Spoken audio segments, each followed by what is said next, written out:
Have you done this kind of thing before, gone into a season with 2 quarterbacks and sort of let it play out in the games as opposed to just practice? Yeah, actually twice. 18 at Valdosta State, we actually had 2 vet quarterbacks. We didn't name a starter. And one actually left right before camp started. And later on, a year later, he ended up winning the D2 Heisman. And then we ended up having the guy who ended up being the backup that year end up winning the GSC Player of the Year in D2. So I've done it before, and then obviously last year at Western Carolina actually going into the first game, we didn't name a starter. We played both, and then the guy that played the best in the system and in live action is the guy we went with. That was telling us that Eli's really caught up here over the last week or so. What has he done to really improve and make this that he? I think the first thing is he got healthy. He was struggling moving around in spring, because the hamstring. But also, as a young guy, he's very mature. And I think that's because of Nate. Nate's a very mature guy, man. Nate's a pro. So, if he wanted to compete for this job, he would have to attack every day like a coach and like a pro. And that's really what's caught him up. You don't see a lot of young guys his age coming with the mentality of, just, hey, I got to work just as hard. I got to put the work in. I got to be up here watching film and studying. And I think that's kind of what, got him caught up because, he was a little bit behind after spring ball. How have you seen the offensive linemen adjust to this faster-paced scheme? And, because I know when I talked to Coach Darbo on Media Day, he said when he's recruiting with you guys would recruit fast and athletic guys and put weight on and play offensive line, and obviously these guys are recruited for a pro style. So how have you seen them develop? Yeah, it's just a totally different game, like last year, obviously, more huddle. When we got here, we had to get the guys' weight down. I mean, we had a lot of guys that were overweight and not just overweight, but the type of game run, they played last year was, hey, huddle, 20, 30 seconds, and they come off the football downhill, right? So I think when we first got here it was tough because, it's different, man, when you got a chance to, you can snap the ball in 7 seconds, 7 to, 15 seconds at any time, So, but you know what? They work their butts off. I mean, look at a lot of guys that change their bodies into what we want. Being athletic, being twitchy, being able to get in your stance fast and not, and not take a deep breath, right? Those guys have really put the work in, and all it's done is now made us where our tempo is so much better from spring. I mean, you look at just when we want to go fast, like our center is bam, he's on the ball, he's making the calls, the linemen are getting in their stance. They're not, waddling around, because they're not used to it. Now they know the expectation of when the ball's supposed to get snapped when we do want to go fast. And so, but we got good leadership in that room. You got Branson, who's a senior, Jacoby, who hasn't played much because he was hurt last year, but he played a lot on the 21 team when they won here. Those guys are great leaders, and then I think Cooper's became a great leader since he's taken over the center job. So they work their butts off. Linemen don't say much, so I enjoy being around those guys. 7 seconds like a record, for you guys to run these kind of offense? No, the goal, look at the fastest teams in the country, like last year, obviously, the USFs, the Tennessees, some of the teams around the country, the air raid teams, the up-tempo vertical option teams, they average around 20 seconds per snap when you add in third downs and all the situational football 4 minute, right? Basically, they average around 20 seconds per snap. But if you look at when they snap it the fastest, you want to be able to snap the ball in 7 seconds, or less. That's kind of the goal. And we'll have clips. We keep up every day. We have someone keeping the time of how many times do we snap the ball 7 seconds or less? How many times do we snap it 15 seconds or less, or 12 seconds or less, right? And then how many times we snap it 23 seconds or less, right? So we keep up with a percentage of, hey, are we snapping the ball 60% of the time at this speed? Are we snapping it, 50% this day, 40%? And sometimes it depends on red zone or third downs, right? If it's going to go, if we're going to take a little bit longer, go a little bit faster, right? So, we're always trying to keep up and always trying to push the point on that, If I asked you what percentage was the highest, would that be revealing too much information? Yeah, I don't want to say that, And to me, you'll watch us play. Some games we'll play really, really fast, and some games we'll play, fast, and some games we'll play medium, and some games we might, do more different stuff, It all depends on how can we score points, right? Like, I'm not this type of coach. I grew up my dad played, like I said, professional football. I grew up in a pro high household. I love NFL football, right? So I grew up in the point of, hey, how efficiently can we score points, right? And I'm not one of these guys that, hey, we have to get 90 snaps a game. If we don't get 90 snaps a game, it's not good enough, I want to be a guy who, hey, what do we got to do to put the players in position that week to win the game and score points? And I think that's something that I've always kind of, build on, and I make sure I'm game playing the right way to do that. What's your biggest fear?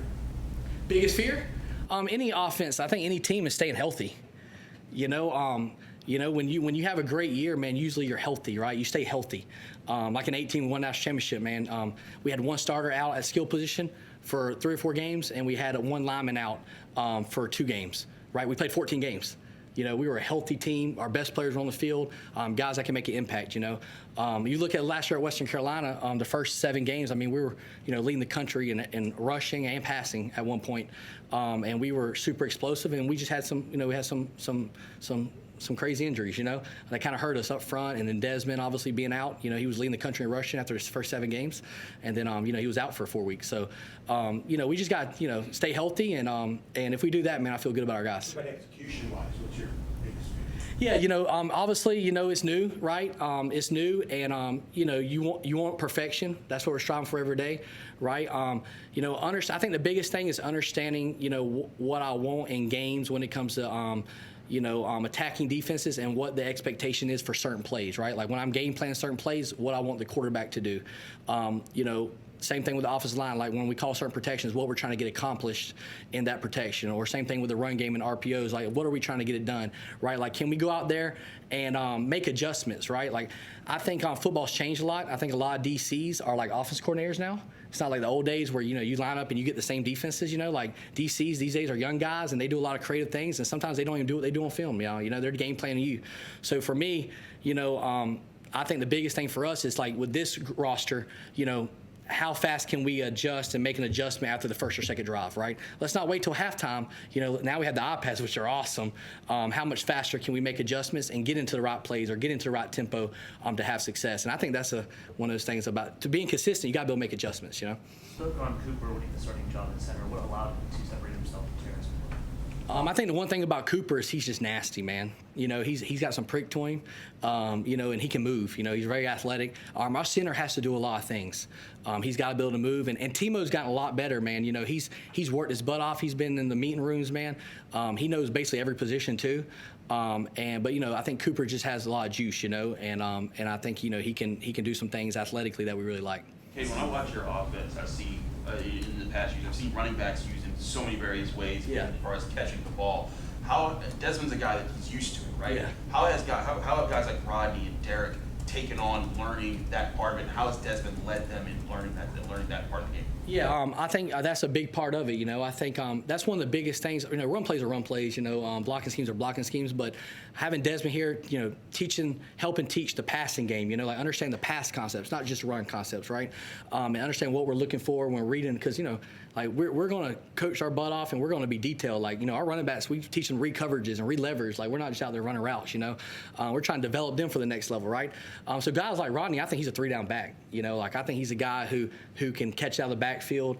He blocks well in protection. Like he's a guy who can do all 3 too, right? The guy that's really gotten so much better since January is Derek Davis. He was more just a downhill, straight line, big, fast guy. But you talk about a guy in the summer that's worked on catching the football, worked on running routes out of the backfield. I mean, he's been very consistent in that stuff, and he's also a very smart kid. So he pays attention. He takes really good notes, and he knows exactly what we want to do in the pass game, which is good. So, but to me, right? Like I might call, the game might be a little different who's in the game, right? I got to play to our guys' strengths, right? Like Rodney and Dez are different. Dez and Derek are different. Rodney and Derek are different, right? So, hey, whatever they've done well in camp, what plays they like, which run plays they like, which pass game, what they do in the pass game, right? Like I got to call the game for our players, not for me. I know that Rodney and Dez are your 2 official starters with the Oars next. So how close is Derek to being in that mix as far as distribution of how much you use all 3 of them? Yeah, I mean, we've always played multiple backs. We have to with our tempo. And just, to me, when it comes down to it too, is you want to keep guys fresh, man. Like running back, y'all know how even in the NFL, right? Like they don't get paid a lot, right? It's a position where you got to keep guys fresh. You got to keep guys healthy. And if we're going to play a 12 game season, man, like we want running backs that run just as hard as they were week 1 as they are, week 12. So, Derek's right there, man. I mean, he's going to be a guy who's going to be on the field. We've played even last year in years past. We've played around 2 to 3 backs every game, and that's the goal, right? And get them touches and get them in the right situation, right? Like when they're in the game, what's the best things they do well? This isn't the first time you've had to translate your scheme to kind of a higher level of football. Yeah. What kind of has to happen when you take a leap up to hit the ground running? I think the number one thing is I think skill players are skill players. You know, I think if you look at, just football in general, right? Like, you got guys that can run, right? You got long guys that can make plays down the field in 50-50 balls, right? The size is different, obviously, at the skill players. But to me, if you look at the NFL and look at, guys that make the professional football, there's a lot of shorter guys that played at smaller levels, whether it's group of 5, whether it's FCS, that play receiver and running back, right? If you look at the rosters. But to me, the difference is up front, right? Like, I think for us to be a explosive and a very efficient offense where, hey, we're staying in good down distance on first and second downs, like, we got to be able to control the line of scrimmage. So, we got to find ways to run the football with success, putting our linemen in position, what they do well. And then also, the pass rushers, man, you're playing some werewolves at this level, right? Them D linemen are, first, second, third, round pick guys, man. We play some really good teams. So how do we help our line out, right? Like, I'm not the type of coach where it's like, hey, man, he just got beat. Hey, you just got to win your one-on-one, hey, yes, guess what? We expect our guys to win our one-on-ones, right? But sometimes we have to do a good job as coaches of helping them win their one-on-one. And so protection-wise, we got to find a way to keep the quarterback clean. Because me playing quarterback back in the day, man, when I got hit a lot, I didn't play very good, right? And when I didn't get hit a lot, I played very well. So, I kind of understand that. If we can keep the quarterback clean and find ways to get the ball out of his hand quicker, and not hold on to it, and take hits, we're going to play a lot better on offense. With the quarterback situation being so competitive, how has Nate and Eli handled it personally, and how have they kind of bounced off each other? I think they handled it really well. The one thing I like about them is they actually have a good relationship, in the meeting rooms and on the field, and they're competitive, right? Like, it doesn't matter if it's individual. It doesn't matter if it's skelly, routes on there. Like, they're very competitive. They love to see the numbers every day. They love to see the completion percentage, right? And I keep up with everything, right? Like, I think that stuff matters, like, you got to keep up with who's the most consistent, right? And I think they, like I said, they're both pros. They both are competitive, and they both want to play. So I'm excited to see what they do on Saturday. In terms of their skill sets, how different are they? Do they kind of bring different things to the table? Yeah, they bring a little bit different things. They both do things really well, and they both things they have to work on. I think Nate is a pro in the playbook. I think he has a good feel of the offense, and when he has a good pocket man, he throws a nice ball and he can anticipate throws. You saw that last year, right? And then Eli, who's a guy who makes some plays, and he also has a good feel for what's going on and gets the ball out of his hands, right? So both of them mentally are really good, which is what I like. They both understand the system. They're starting to really understand what I want, right? Where I want the ball to go, what the expectation is in blitz and not blitz, right? And so, that's the biggest thing. Is I think that's where they're really similar is the mental part. How important is that competitive edge for no matter what quarterback you throw out there to lead the team? Yeah, I think it's a good thing. I know it's first game of the year, but. I think competing matters, like going in front of stands and playing in this offense. This is a different offense, right, than that's been here in the past, right? Like, who can go out there on Saturday and lead the team down the field, right? It's not the guy who throws for the most yards or has, the biggest plays, right? It's like who can we call it be a first down maker, right? Lamar Jackson, right? Like, if you look at Lamar Jackson, like, people talk, but he gains first downs, right? You look at us at Western Carolina last year, and really the last 2 years, we were number one in the country in first downs gained, right? So, like, I want to see them go out and compete, but I want to see them gain first downs, right? Move the chains, right? I want quarterbacks that move the chains, because if we move the chains and get first downs, we're going to score points, right? So that's what we're looking for competitive-wise. Dante Mumfield's one of your captains. What have you seen from him throughout this offseason to develop into that type of leader? He's been awesome. He's a guy who's high expectations for himself. He has high goals. He wants to be a day one, day two pick. He wants to play in the NFL, right? And he doesn't want to just play. He wants to be a great player. And so, it's been very good.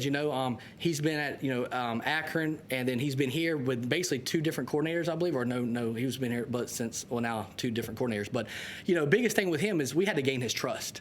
He's a senior. It's his last year. He wants to have a great year, and I think he was very open, and we had a lot of open dialogue of things that he thought was good last year and not good last year, and things that I can do to get everybody connected, right? Because one of our biggest words that we have this year on offense is trust, right? Like, if we're going to be a great offense and be efficient, we have to trust each other, whether it's the quarterback, O-line, coaches, receivers, right? And we have to trust everybody's going to do their job. And he's been a great person really since summer, really preaching that, right? Being unselfish, being a guy who's happy for his teammates if someone else catches a touchdown, right? Just being a great leader and understand, hey, when my ball comes my way, I'm going to make plays. Another one of those guys that has been here longer than Kade and one of the big pieces of this offense Gavin. Yeah. How important is he going to be to this offense? Very important. I mean, I call tight ends a unicorn, man. You know, tight ends are guys now with the way the NFL is and the way, you know, they're starting to develop. Former quarterbacks, former receivers, former athletes. Like Gavin's a guy who you got to move around and find ways to get him involved, right? And then also use him to get other guys open, right? We just have to do a good job of understanding what his strengths and weaknesses are and getting him the ball in certain situations. But he's awesome, man. He plays hard. He attacks every day. He just brings the right mentality, and he's one of the leaders of our offense. I mean, that's why he was voted captain. You were a 4-year starter, right? Yes, sir. Yep. Did you ever have this quarterback question over your head when you were in training camp? Yeah, you know, actually on my first year starting, I was the backup. I was getting a lot of second string reps all of camp. I remember my first game, I was, you know, I ended up getting starting that game, but we actually rotated every quarter. We rotated every quarter of that game. I ended up playing the best, and I ended up being the starter the next week and ended up playing really well in my redshirt freshman year. And you're always competing, man. You know, my redshirt sophomore year, I played really good early in the year. I had appendix taken out, right? And I missed 3 or 4 games. And I had a backup come in that was a transfer that lit it up, man, for a game. And, you're as a quarterback, hey, you want to come back and play well. And obviously I got a chance to come back and played really well and had a good year. So, you're always competing. You're always finding ways to get better. And I think it matters. Through that, what's been your message to the 2 quarterbacks? I think all it does is teaches you how to persevere, right? I want practice to be hard. I'm a coach. I'm gonna coach them hard now. I'm on them every day to be perfect. That's my expectation. Our expectation here is not to just be a good quarterback. It's to be an all-conference quarterback. It's to get drafted. This is what Pitt is, right? We've had good quarterbacks here, right? So there's the expectation here, and I'm gonna push them, and I want them to be mentally tough. We have to be mentally tough if we're going to win, make the ACC championship and have a chance to get in the playoffs, right? Like quarterback's got to be a mentally tough position. So if you can handle practice, if you can handle competition, if you can handle when things aren't always going good and make other players play better, we're going to be a better team. Kade, what have you seen up to this point that gives you confidence that they trust each other, that they're ready for Saturday? I just think, look at the last scrimmage. Really, if you think about the last scrimmage, man, the first scrimmage, we didn't have a lot of trust. We had some pre-snap penalties going on. Once we had that, I feel like we didn't find a way to hey, figure it out, right? When bad things happen, we have to figure it out. Does that make sense? And if you look at the second scrimmage, man, from the beginning, and when we did have some adversity through the middle of the scrimmage, when the defense started fighting back, right? We fought through that. We stayed together. It was great positivity. It was everybody cheering for each other. Our energy was great. And like they said, I've heard a lot of people talk, and kind of what the thought process is. We all know on this side of the ball, if we play consistent, if we play hard, and we play physical, and we do our job, we can be a really good offense. And we showed that in practice versus a really good defense. So when we do those things, we can be consistent. I think the players are starting to see that now because they've seen us go against a really good defense and have a lot of success. How has Kenny Johnson's route running improved? Kenny's the guy who, he's actually been out really most of camp, man. He's kind of been back and forth with an injury, and really this last week is when we really got him back fully healthy. So, for him, it's just been mental, making sure that he's studying and knowing what's going on. He's been very much of a pro when it comes to getting his body back right after the injury with a hammy, and obviously watching film. And so coming back this week, he's been very good, knowing what to do, focusing. He's a guy who he's still young, as much as we want him to be that NFL draft pick. He has the ability to do that. I really believe that. I really think he can be an NFL draft pick and play at the next level. But he's still young, and he has to get reps, and he still has a long ways to go. I think Kenny's the type of guy who, man, by the end of the season, man, if as long as he stays healthy and he's practicing and being efficient, he's gonna have a great year. You said when you were a redshirt freshman in a quarterback competition, you went quarterback quarter. Back and forth. We have kind of a similar specific plan this weekend with Dane and Eli. Me and coaches have a dialogue. We're always open, man. We've talked about the quarterbacks probably every other day during camp. We're always meeting, always. We talk about stats, talk about what we saw film. We're very open to everything. We haven't determined that yet. We still have one more practice. Like I said, this week has been big. Seeing how they handle the game plan, see how they handle the team when they're out there, seeing who's very efficient, and that's what we're going to do. Once we get to game time, we'll get close and we'll kind of have an idea how we want to do it. Thanks, Kade.